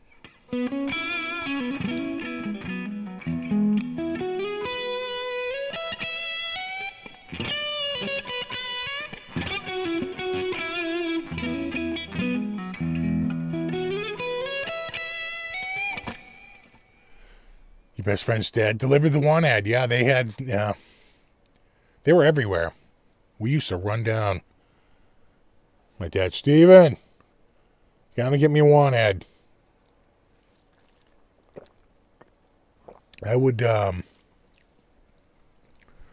You can just imagine the car listings. The car listings got so crazy that they had a separate magazine, just a separate issue, just for cars for a while. Anyway, new this week in gear, I got an email. They're reissuing the Mesa Boogie triple rectifier. So if you need a 150 watt head, you can you can get the triple rec. They're bringing back the triple. And what else? I think there's a new Ibanez that's coming out. I think I got an email on that.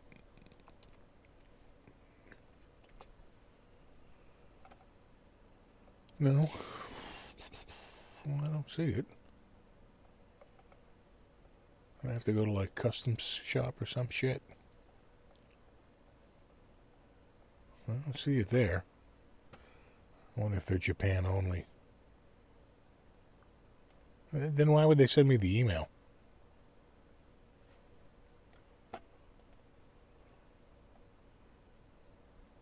Caramel low gloss.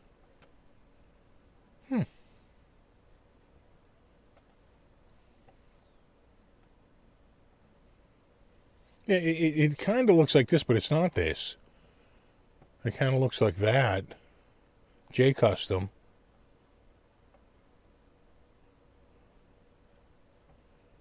Yeah, it might not. Geez, I wonder if it's not for my market.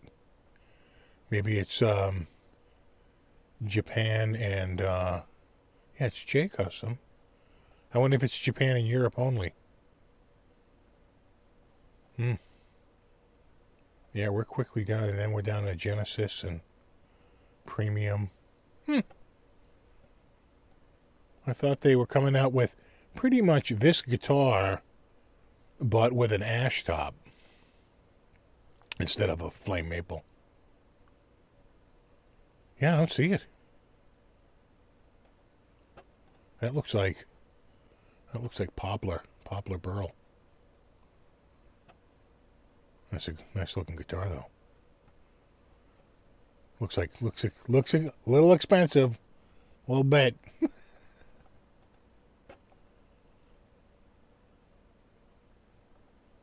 Again, that's poplar. That's poplar burl. I have one of these, but it's flame maple top. And that doesn't say J Custom on the headstock. So I don't think that's it. Like this? Well, that's J Custom, but that's a flame top. That's not. I bet it's not for the USA market. I wonder if it's just Japan only. Yeah. I don't see it.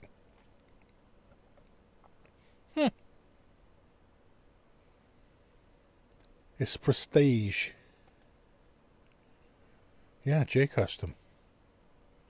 Yeah, 7-string and a 6-string. Okay. Yeah, not for, because that's USA. I wonder if I dump the USA. Oh, no, see, it's automatically redirecting me to USA. You can't see it, but I see it. Yeah, I'm getting the redirect. Like, based on our server snoop, you're in the US. Okay. Yeah, I don't see it. I wonder why they do that. I don't know, unless they just haven't got up to it in the, you know what I'm saying? It hasn't shown up on the website yet. You know, a lot of times you can find it, though.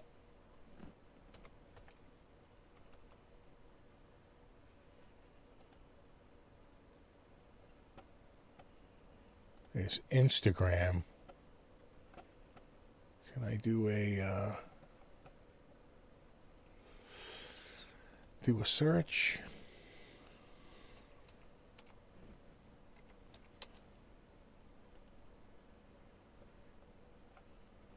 Ibanez official guitars.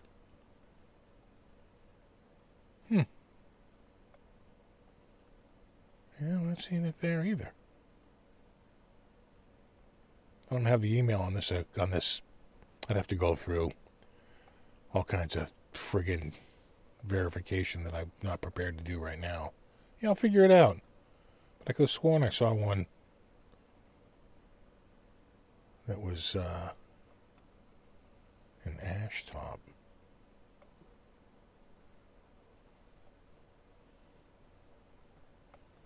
And kind of like a, maybe satin.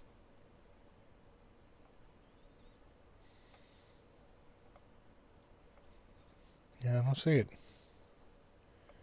I don't see it. And this is official IBI. Nothing. I got nothing. Now, I wonder if I go back and search, is it just for the European market? Ibanez Germany? I don't see it there either.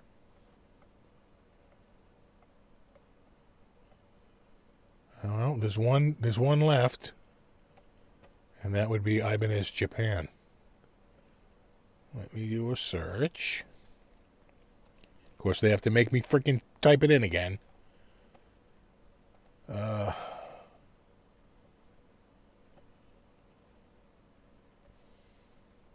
Still don't see it. Did I dream it? Just, it's only me, Ed. It's only me, Ed. Yeah, let's see it. Yeah, nothing. I got nothing. All right. Okay. I'm back.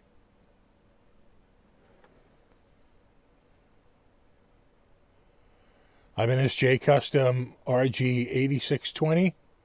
It sounds like it could be, Ed. I thought it was an 8000 series. I think that if you're J Custom, you're in the 8000s, right? Unless it's a 6000.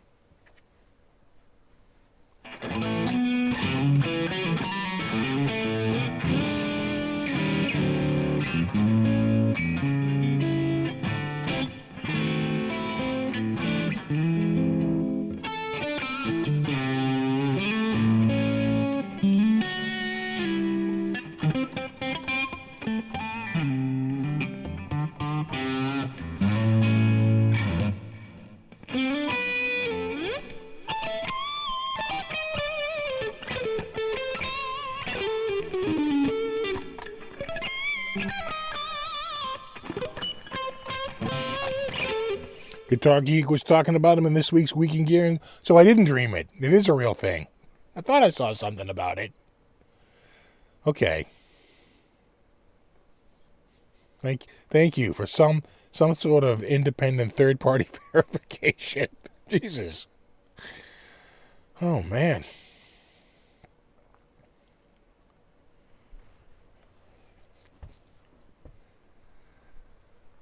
Yeah. What else do I got going on this week? I got a new phone coming. I bought the new Samsung Galaxy Ultra. That's what I got the Ultra 25 here. I got the Ultra 26 coming. It'll be here. Already shipped. I bought it 12 minutes after it became available. I ran right over and bought it. You know, Google Fi gives me such a great deal. So the phone's $1,300, $1,299. They gave it to me for half price, $650. No trade-in. So I'll throw this up. I'll sell this on friggin' eBay for $600 and sell it in seconds. And a free doubling of the storage. So instead of the baseline 256, which is what the $1,299 is, I'm actually getting 512. I get 512 gigs for $650. The only catch is I have to stay on the service for 120 days. And no trade-in. So it's like the best deal out there. At the end of the day, I'll sell this for $600 and pretty much pay the phone almost completely off. So totally freaking worth it. As long as they keep doing that, I'll upgrade every year.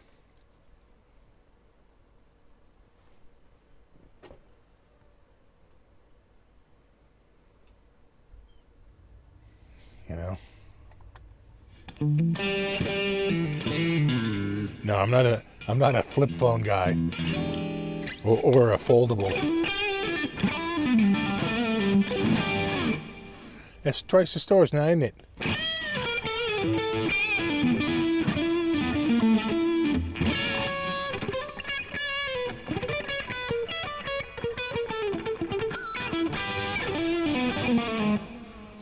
It takes that long to set it up the way you want it. Not me. I plug them into each other. It comes with a cable. You plug it in, and you go, make my new phone like that phone. Now, it used to be a kind of a pain in the ass, but now it is friggin' seamless. And it's so friggin' fast. It sends everything over. Everything. The longest thing is sending over all the video I've taken. That's the longest part. You know, the only thing I do have to set up is it can't send over my fingerprints, right? So I have to, you know, for the Touch ID, you know, the fingerprint sensor, you do have to sit there and go through and do it again. I usually have it going in about an hour, so. So, not too bad.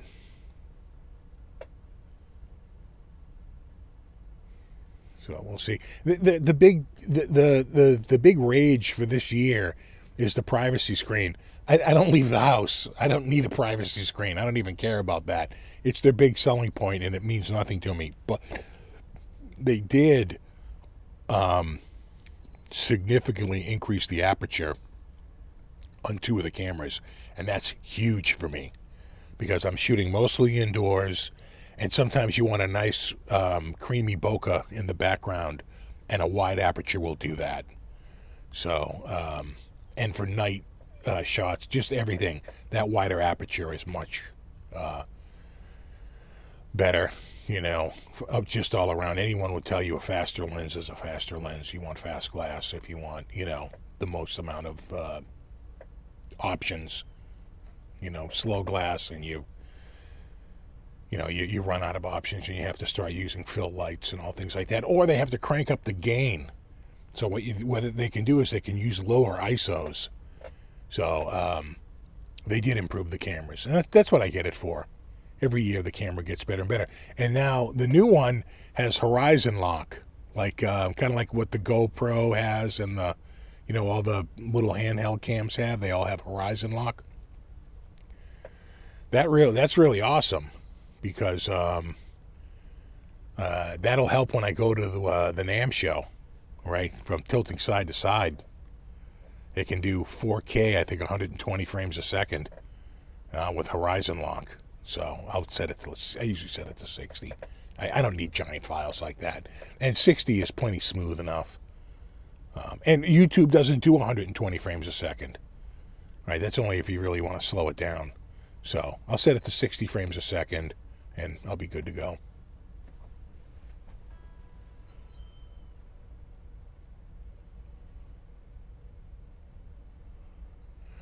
Oh yeah, your Samsung Sammy here is going green screen a lot. Yeah.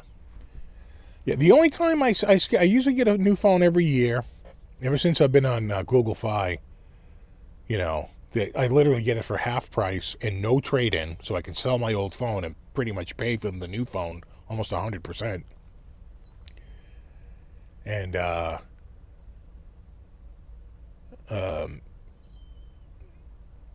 but one year, the S24, God, that screen, I got a bad screen, and I couldn't just swap it out for a new. If I swapped it out for a new one, I couldn't return it. And I didn't want to get stuck with a crappy phone. And I was just like, I just think I got a bad screen. And it had kind of a green cast, and it was kind of speckled, and it was very washed out. I'm like, you can't. I had my phone. I had the S23 and the S24 side by side. I'm like, you can't even be serious. This looks crazy. So I kept the S23 for an extra year, and I got the S25. But I'll switch to the S26.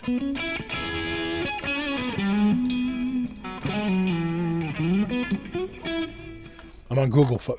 Check. Yeah, I'm on Google Fi. Google Fi is I think they use T-Mobile, right? That's who they get it through. I get great service. I never have a problem.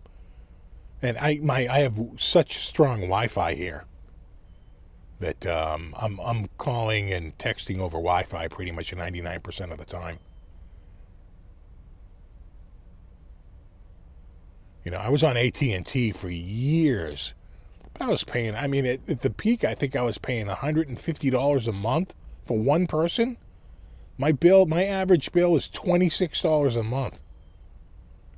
I pay as I go, but I never leave the house, so I'm like mostly on Wi-Fi. When I went out to the NAMM show, my bill shot up by $12. So I paid $38.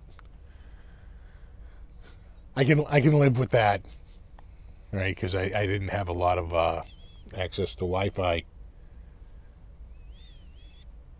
But AT&T used to be freaking crazy. And of course, if you wanted a free phone from AT&T, they would give you like 36 monthly credits, which means you're locked in on that phone for 3 freaking years. Geez, 36 months or 120 days. One's an instant discount in half. You know, the other one is a monthly credit to offset the cost of the phone. Please, AT&T knows what they're doing. Let's stick with Google Fi. You've been on Google Fi for years. Yeah, unlimited for 3 years, maybe $120 a month. Yeah. I don't have the unlimited. I have the pay-as-you-go. But that's because they're like, check out your data. How much are you using a month? And I said, well, I'm mostly home, so I use around 300 to 500 megs a month of mobile data. And they're like, you should go on the pay-as-you-go. Because they also have like a, what do they call that? Like bill protection. So once you get, and you got to go a little bit past it, but once you get $10 past the unlimited, it's about $70, right? So it's $60 normally. But once you get to like $70, they just switch you to the unlimited for the rest of the friggin', you know, the rest of the month.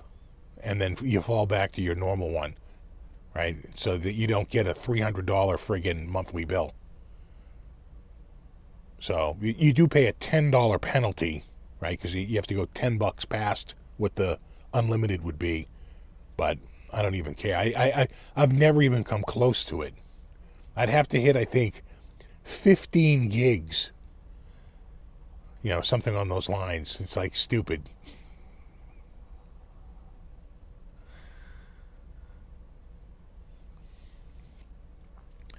Like Google phones, yeah. A buddy of mine, he's way into the Google Pixel phones. He always gets a new Pixel, but I've been using the Samsung for years. I like the pen too, though they took away the Bluetooth capability, which was good for snapping photos. It's a little annoying that they got rid of that. Yeah, they call it like bill protection. It's so you don't get a bill at the end of the month and say, oh, geez, I guess I blew through a lot of data. In fact, when I was out at NAMM and I started to use my phone a little bit more, I got a warning. Whoa. We just saw a big spike in mobile data usage. Are you like, brace yourself for an increase in your bill, but the increase was only $12. I can live. I'm good.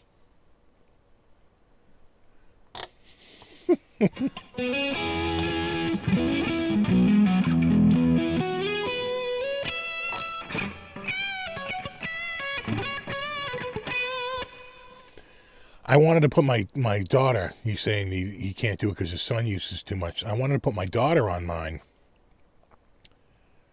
But I'd have to switch to unlimited because I checked her phone. I said, what are you using for gigabytes a month? She was using like 17 to 23 gigs per month. I'm like, yeah, no, I'm not doing that. I'm not watching friggin' YouTube videos all day out on friggin' mobile. The other thing is because I'm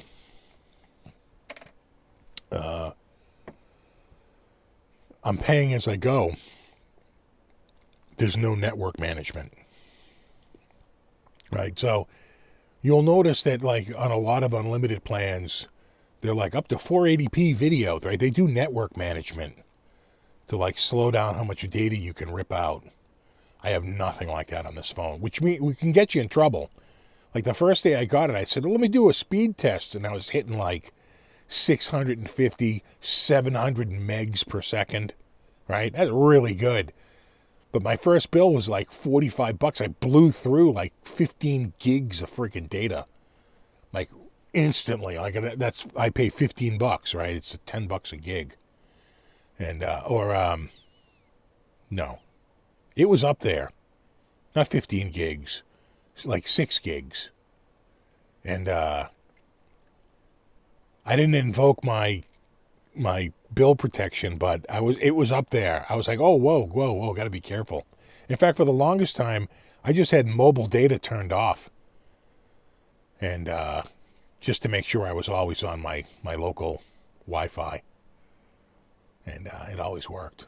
Never had a problem. But I leave it on.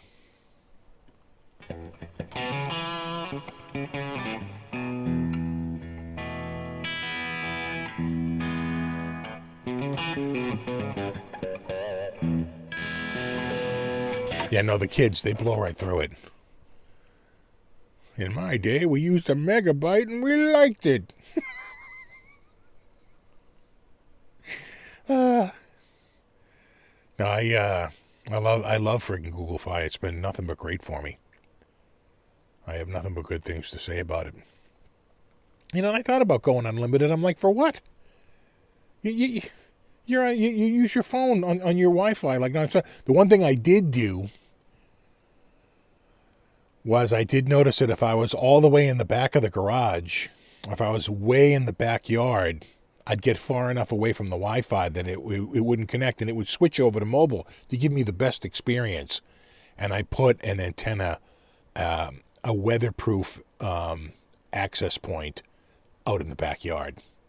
I mounted it to the fence, and I get 5 bars of Wi-Fi all the way in the back of my garage.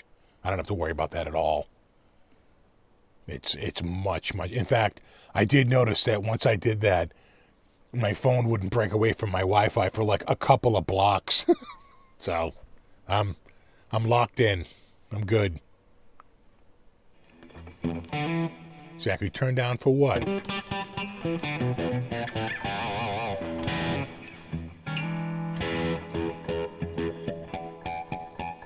In fact, my daughter, they're still on AT&T. They had to turn on, she's over in Ireland right now for school. She's there for a couple of weeks as a part of a school thing. And we had to turn on international for her. It was like an extra $10 a week, something like that. I do remember when a coat hanger got you better reception. Have a good one, speaker. We're finishing up here in a couple of minutes. And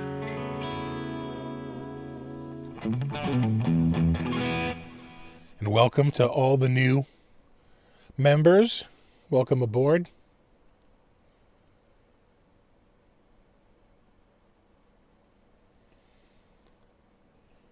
We'll be finishing up in just about 2 minutes.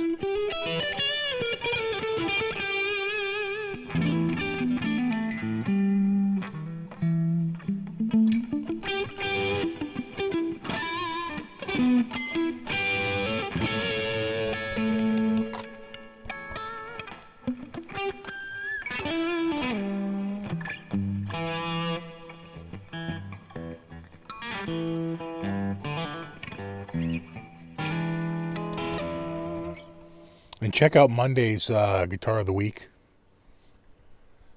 It was a lot of fun shooting that one today. Yeah, big shame. Big shame for everyone. Get the shame going again. Shame. Shame. Shame. Shame. Double shame. The one thing I don't like about this is it's got that stupid back friggin' jack. That's why the guitar is a little high tonight, because I had to put it up on the second rung, or else it would be literally sitting on my leg. Worst design ever. Really can't stand it.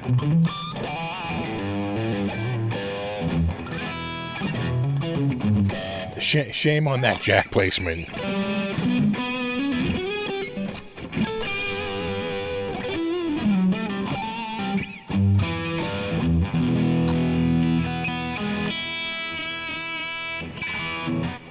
All right, dudes, we just hit 9 o'clock. I'm going to call it a night. Thanks for hanging out, everybody. We appreciate everyone hanging. We'll do it all in a week. I'll see y'all in a week, and we'll do it all again. So, and tomorrow, for those who don't know, tomorrow's my birthday. So, and it's only a 23-hour day. I have a 1 less hour on my birthday. It happens. But, so, not only will I be here next week, I'll be slightly older, as I am every week. All right. You guys have a wonderful week. I'll see you next week. Have a great week. And there you go. All right. I'm out of here. Where's my thing here? It's right here. Okay.